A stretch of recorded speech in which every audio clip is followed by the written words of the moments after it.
Good morning Chhattisgarh, आप देख रहे हैं IBC 24 और मैं हूं आपके साथ शुभांगी ठाकुर। बुलेटिन की शुरुआत करेंगे, लेकिन सबसे पहले नजर आज के हेडलाइंस पर। सीएम विष्णु देसाई आज लेंगे विभागीय बैठक, पशुधन, मछली पालन और परिवहन की करेंगे समीक्षा।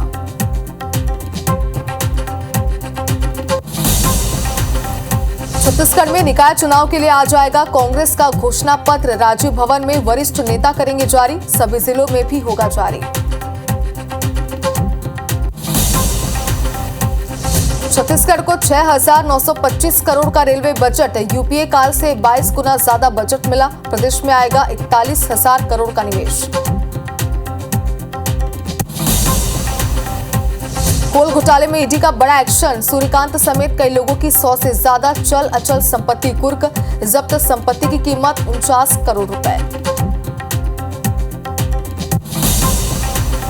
कांकेर मुठभेड़ में एक नक्सली ढेर, 100 के साथ एक SLR हथियार भी बरामद, नक्सली पर था 8 लाख रुपए का इनाम।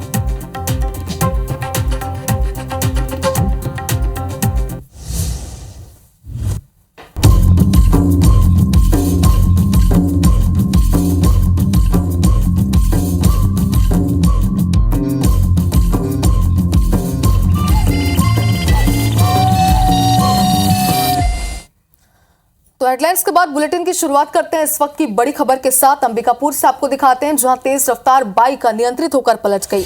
हादसे में बाइक सवार 2 लोगों की मौत हो गई है, एक गंभीर रूप से घायल है। नेशनल हाईवे 130 पर मींड्रा के पास ये हादसा हुआ। मणिपुर थाना क्षेत्र का ये पूरा मामला बताया जा रहा है। तो देखिए, तेज रफ्तार की वजह से कितने बड़े हादसे लगातार होते आ रहे हैं। आप देखिए, इस खबर से आप अंदाजा लगा सकते हैं, क्योंकि हादसे में बाइक सवार 2 लोगों की मौत हो गई है और एक गंभीर रूप से घायल बताया जा रहा है। मणिपुर थाना क्षेत्र का ये पूरा मामला है। आपको बता दें कि अंबिकापुर में पहले भी कई सड़क हादसे हो चुके हैं और अक्सर देखा जाता है कि इन हादसों में लापरवाही ही वजह बनकर सामने आती है। इसलिए IBC 24 एक बार फिर दर्शकों से अपील करता है कि स्पीड पर नियंत्रण बना के रखें, ताकि इस तरीके के हादसे सामने न आए।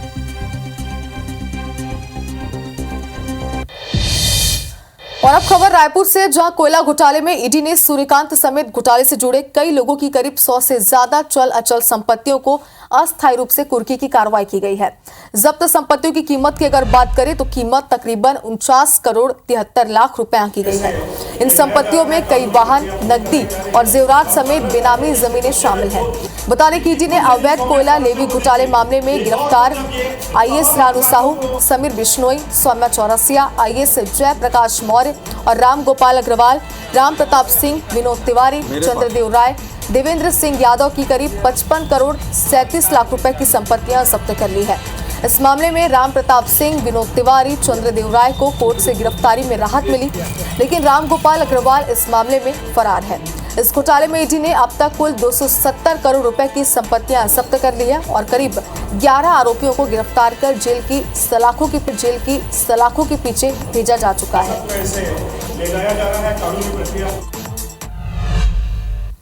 इसी बीच आज की बेहद बड़ी और अहम खबर आप तक पहुंचा दे। कांग्रेस आज घोषणा पत्र जारी करेगी। जन घोषणा पत्र के नाम से ये घोषणा पत्र जारी होगा। कांग्रेस निकाय चुनाव के लिए घोषणा पत्र जारी करेगी। प्रदेश अध्यक्ष दीपक बैज घोषणा पत्र जारी करेंगे। घोषणा पत्र समिति के अध्यक्ष सत्यनारायण शर्मा सहित वरिष्ठ नेता मौजूद रहेंगे। आपको बता दें कि सुबह ठीक 11 बजे राजीव भवन में घोषणा पत्र जारी होगा। तो देखिए, सभी की निगाहें अब कांग्रेस के घोषणा पत्र पर टिकी हुई है। क्या बड़े वादे इसमें किए जाते हैं और जनता से जुड़े जो मुद्दे थे, जो इस बार चुनाव का मुद्दा बने हैं, उनको लेकर क्या बड़ी घोषणाएं की जाती है, क्या बड़े वादे किए जाते हैं, ये देखने वाली बात होगी। और आज सुबह 11 बजे ये घोषणा पत्र जारी हो जाएगा और IBC 24 लगातार अब तक अपडेट भी पहुंचाता रहेगा। और नगरीय निकाय चुनाव के लिए बीजेपी ने सोमवार को अपना मैनिफेस्टो जारी किया, जिसमें सभी वर्गों के लिए कई अहम घोषणाएं की गई हैं। क्या घोषणाएं की गई है, देखिए हमारे इस रिपोर्ट में।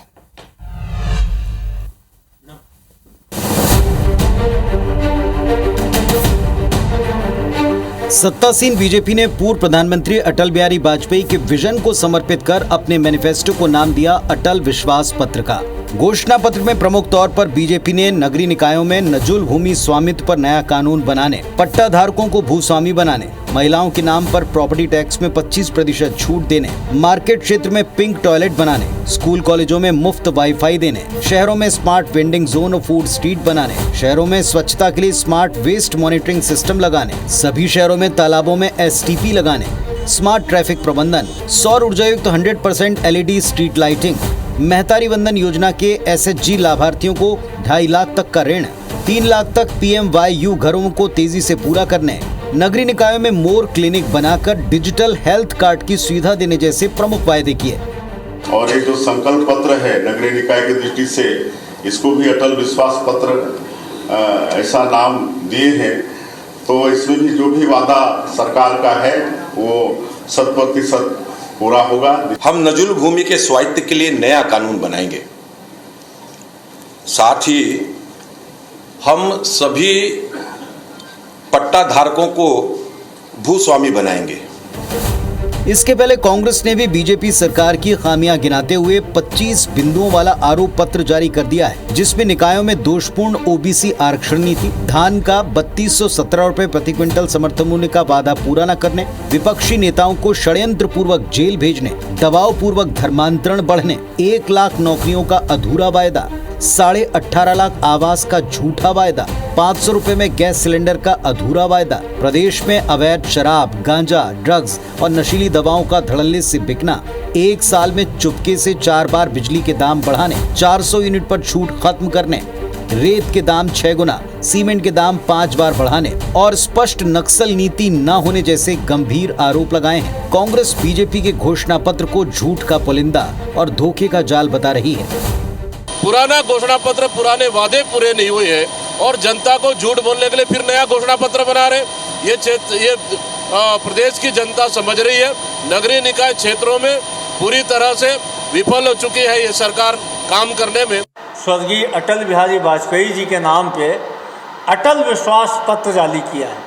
मतलब मोदी जी के प्रति जो विश्वास था वो समाप्त हो गया और अब अंततः अटल जी की शरण में फिर से भारतीय जनता पार्टी आ गई है। तो बीजेपी का दावा है कि वो अटल जी द्वारा बनाए छत्तीसगढ़ को उन्हीं के सपनों के मुताबिक गढ़ने वाले हैं। तो कांग्रेस का आरोप है कि मोदी की गारंटी के 20 में से 17 वायदे अधूरे रहने के बाद अब बीजेपी PM मोदी नहीं बल्कि अटल जी के नाम पर घोषणा पत्र लाई है। वैसे ये जनता को तय करना है कि वो किस पर भरोसा करेगी, बीजेपी के अटल विश्वास पत्र पर या कांग्रेस के आरोप पत्र पर।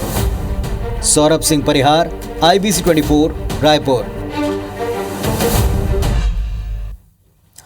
तो बीजेपी के घोषणा पत्र के क्या मुख्य बिंदु रहे ये आपने देखा। आगे बढ़ते हैं। छत्तीसगढ़ के नगरीय निकाय चुनाव में मेयर पद के आरक्षण में मनमानी के आरोप पर दायर याचिका को बिलासपुर हाईकोर्ट ने खारिज कर दिया है।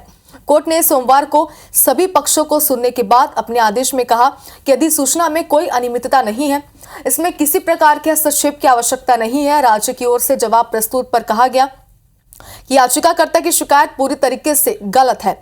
आपको बता दें कि राज्य शासन की ओर से 15 जनवरी 2025 को आरक्षण के संबंध में अधिसूचना जारी की गई थी, जिसमें आरक्षण और अन्य प्रावधान किए गए थे। एवं दिवांगन, डोमेश सहित अन्य ने प्रदेश के सभी नगर निगम में मेयर पद के आरक्षण में प्रक्रिया का पालन नहीं करने का आरोप लगाया था। याचिका में अधिसूचना की कार्रवाई को रद्द करने की मांग की गई थी।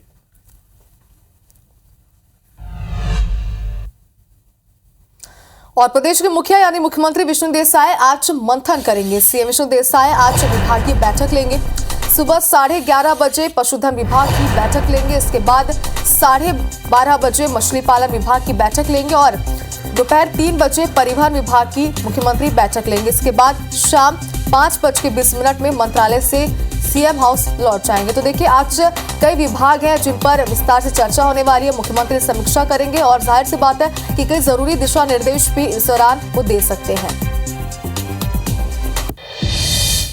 और छत्तीसगढ़ में रेलवे सुविधाओं के विस्तार के लिए इस बार केंद्रीय बजट में 6,925 करोड़ रुपए का आवंटन हुआ है। इस आवंटन से प्रदेश में 41,000 करोड़ रुपए का निवेश आएगा। इस निवेश से प्रदेश में रेलवे लाइन के विस्तार के साथ साथ फ्लाईओवर और दूसरी सुविधाओं का विस्तार किया जाएगा। केंद्रीय रेलवे मंत्री अश्विनी वैष्णव ने वर्चुअल प्रेस कॉन्फ्रेंस के जरिए इस बात की जानकारी दी। रेल मंत्री ने बताया कि छत्तीसगढ़ में रेलवे के लिए मिला बजट यूपीए काल की तुलना में 22 गुना ज्यादा है। पिछले 10 सालों में 1100 किलोमीटर से ज्यादा का नया रेलवे ट्रैक बनाया गया है, जो संयुक्त अरब अमीरात के रेल नेटवर्क से भी ज्यादा होता है।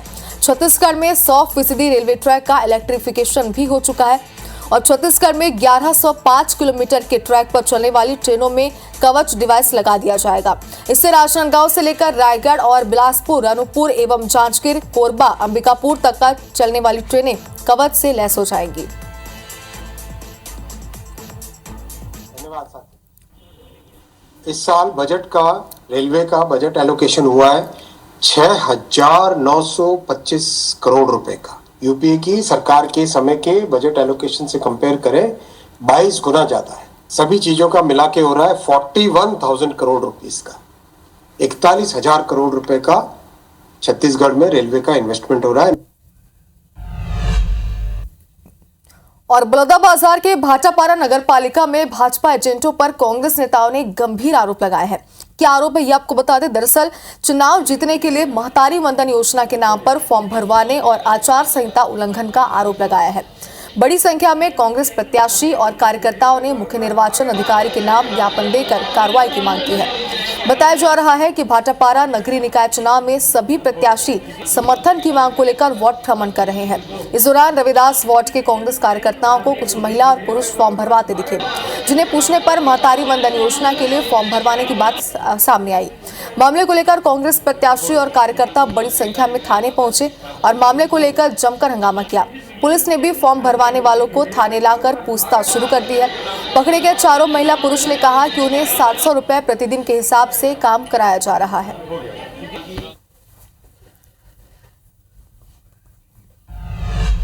और कांकेर में नक्सल ऑपरेशन के दौरान जिला पुलिस और बीएसएफ को बड़ी सफलता मिली है। जवानों ने एक वर्दीधारी पुरुष नक्सली को ढेर कर दिया। मौके से उसका शव के साथ एसएलआर और नक्सली सामान जब्त किया गया है। बताया जा रहा है कि 2 फरवरी को कोयलीबेड़ा के पानी डोबिर के जंगल में नक्सलियों के होने की सूचना मिली थी, जिस पर बीएसएफ के अधिकारियों ने संयुक्त पार्टी निकाली थी। इस दौरान दोपहर 12:30 बजे पुलिस और नक्सलियों के बीच मुठभेड़ हो गई, जिसमें कई नक्सलियों के घायल होने की खबर है। मौके पर जवानों की गश्त और सर्चिंग जारी है। मुठभेड़ में एक पुरुष नक्सली का शव बरामद हुआ है और एक एसएलआर वेपन भी बरामद हुआ है और अन्य सामग्री भी इसमें बरामद हुआ है। जानकारी के अनुसार कम से कम 3-4 लोग और हैं जिनको गोली लगी है और उनकी उपचार के लिए वो लोग प्रयास कर रहे हैं, इसलिए सर्च ऑपरेशन अभी भी जारी रखा गया है। और गरियाबंद जिले की सीमा से लगे उड़ीसा के धर्मगढ़ में देसी शराब दुकान में हुए 3 करोड़ 51 लाख रुपए की डकैती के बाद देवभोग पुलिस को अलर्ट किया गया है। उड़ीसा पुलिस के आईजी नीतीश शेखर और एसपीजी अभिलाष ने मामले का खुलासा किया। बताया गया कि मामले में झारखंड के 8 आरोपियों की गिरफ्तारी की गई है, जिनसे 3 करोड़ 51 लाख करोड़ रुपए की नकद, वारदात में प्रयुक्त बोलेरो वाहन, हथियार जब्त किए गए हैं। दरअसल भट्टी मैनेजर ने 5 माह पहले झारखंड चांदहो जिला के अनुज कुमार नाम के कर्मी को निकाल दिया था। इसी ने अपने अन्य साथियों के साथ मिलकर लूट की योजना बनाई और 30 जनवरी को वारदात को अंजाम दिया। पुलिस अब देसी भट्टी से बरामद भारी नकद रकम के सोर्स की जांच कर रही है। आमको सूचना मिलला कि धर्मगढ़ देसी भाटी अच्छी से देसी भाटी डकैती है 7 ରୁ 8 जन थिले। तो यही केस रे पखापाखि टोटल 3 कोटी 51 लाख टंका आउ किछि आउ अछि मोर 3 करोड़ 52-53 लाख अराउंड से टंका रिकवरी है। और छत्तीसगढ़ में आईबीसी 24 की खबर का बड़ा असर हुआ है। रायपुर के रायपुरा चौक पर ट्रैफिक रोककर केक काटने के मामले में हाईकोर्ट ने स्वतः संज्ञान लेकर नाराजगी जताई है। हाईकोर्ट की डबल बेंच ने मामले में राज्य के मुख्य सचिव से शपथ पत्र तलब किया। अब तक क्या कार्रवाई की गई है? मामले में ईडी नगर थाना पुलिस ने कोर्ट में जवाब जमा किया है। अतिरिक्त महाधिवक्ता यशवंत सिंह ठाकुर ने जवाब देते हुए कहा कि मोटर वाहन अधिनियम के तहत 300 रुपए का चालान काटा है। इस मामले की गंभीरता को नजरअंदाज करने पर कोर्ट ने संबंधित अधिकारी के खिलाफ सस्पेंड सहित विभागीय कार्रवाई करने को कहा। बता दें कि 29 जनवरी को IBC 24 ने एक वीडियो प्रमुखता से दिखाया था, जिसमें रोशन पांडे नामक व्यक्ति कुछ लड़कों के साथ सड़क पर कार खड़ी कर केक काटते दिखाई दे रहा था। आरोपी की कार के कारण सड़क के दोनों ओर ट्रकों की लंबी कतार लग गई थी। और इसी बीच राजूम से बड़ी खबर सामने आ रही है, जहां मवेशी तस्करों पर एक्शन लिया गया है। मवेशी तस्करी करते 2 आरोपी गिरफ्तार किए गए। आरोपियों के पास से 4 मवेशी बरामद किए गए। पुलिस ने आरोपियों को जेल भेजा। गौ सेवकों की सूचना पर कार्रवाई की गई। आरंग थाना क्षेत्र की पूरी घटना बताई जा रही है। तो देखिए, पूरे प्रदेश में अगर बात करें तो मवेशी तस्करों पर लगातार कई बड़े एक्शन लिए गए और एक बार फिर एक बड़ी कार्रवाई यहां पर की गई है। पुलिस ने आरोपियों को जेल भेज दिया है। राजूम से खबर आप तक पहुंचा रहे हैं, जहां मवेशी तस्करों पर एक बड़ा एक्शन लिया गया। बता दें, गौ सेवकों की सूचना पर जब जांच की गई तो जांच सही पाया गया, जिसके बाद ये कार्रवाई की गई है। इसी बीच एक और बड़ी खबर है, पूर्व मंत्री कवासी लखमा की आज पेशी होगी। आबकारी घोटाले में गिरफ्तार लखमा की आज पेशी होगी। ईडी की विशेष कोर्ट में ये पेशी होगी। 14 दिन की न्यायिक रिमांड खत्म होने पर कोर्ट में पेश किया जाएगा। 7 दिन की कस्टोडियल रिमांड पर जेल भेजा गया था। 15 जनवरी को लखमा को गिरफ्तार किया गया था। लखमा की अग्रिम जमानत याचिका पर भी सुनवाई होगी। तहसीन जैदी हमारे सहयोगी हमारे साथ जुड़ गए। तहसीन, क्या अपडेट मामले पर? देखिए, आज ये आबकारी घोटाले मामले में आज दिन भर जो कह सकते हैं कोर्ट में हलचल और काफी अहम दिन माना जा रहा है। इसमें अगर बात करें तो कवासी लखमा जो ईडी ने गिरफ्तार किया था, उसके बाद आज 14 दिन उनकी न्यायिक रिमांड पूरी हो गई है जेल में बंद रहते हुए। तो आज उनको कोर्ट में पेश किया जाएगा। ईडी की विशेष न्यायाधीश के समक्ष उनको पेश किया जाएगा और उसमें जहां तक जो आधिकारिक बात हुई है उसमें 14 दिन की न्यायिक रिमांड और बढ़ेगी। और इसमें अगर बात करें तो इनको 15 जनवरी को लखमा को गिरफ्तार किया गया था और 7 दिन की विशेष कह सकते हैं कि विशेष पूछताछ की गई थी उनसे और रिमांड पे लिया गया था, जो कस्टोडियल रिमांड पे।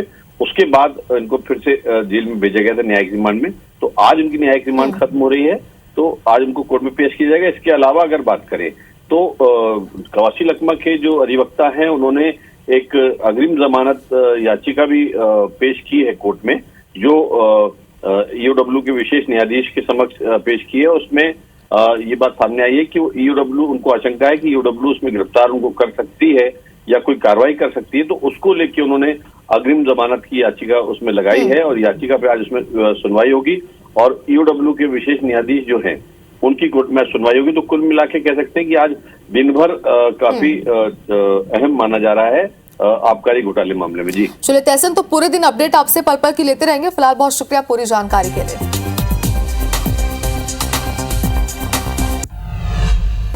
IBC 24 number 1 news channel in Madhya Pradesh, Chhattisgarh.